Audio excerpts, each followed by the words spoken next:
Times మాగలం ప్రజాపక్షం doctor V Hazrat Kumar గారు ఎన్నో వేల మందికి కంటి చూపు ప్రసాదించి రోగులకు అత్యాధునిక వైద్యాన్ని అందిస్తున్నారు. నిరుపేదలకు ప్రతిరోజు ఉదయం వైద్య సేవలు ఉచితంగా అందించబడును. వెంటనే సంప్రదించండి. విజేత కంటి వైద్యశాల, కెనరా బ్యాంక్ పక్కన, బాబు ఐస్ క్రీమ్ ఎదురువీధి, Brindavanam, Nellore. Welcome to Jana times.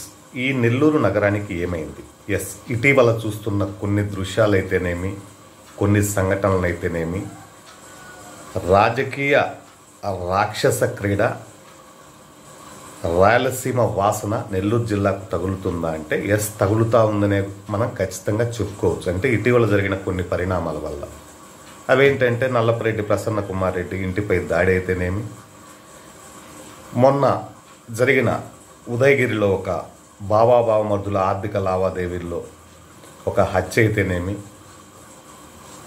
ఇటువంటివన్నీ చూసినప్పుడు రాయలసీమ సెగ నెల్లూరు జిల్లాకు పూర్తి స్థాయిలో పాకిందని చెప్పుకోవడంలో ఎటువంటి సందేహం లేదు.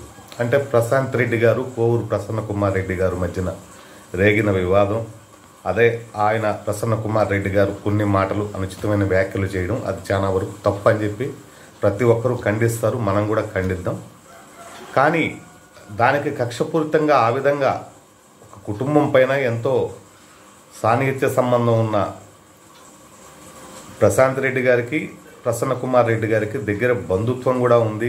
అవన్నీ తెలిసి కూడా అతని ఇంటిపైన ఒక మాజీ ఎమ్మెల్యే పైన దాదాపు వారి కుటుంబంలోనే 9 సార్లు ఎమ్మెల్యేగా గెలుచున్నారు తన తండ్రి కానీ ప్రసన్న కుమార్ రెడ్డి గారు కానీ. అటువంటి కుటుంబం పైన దాదాపు 200 మందితో దాడి చేయడం, తన తల్లిగారు కూడా మనస్తాపానికి గురైనట్టు ప్రసన్న కుమార్ రెడ్డి గారు ఇటీవల చెప్పుకుంటూ వచ్చారు.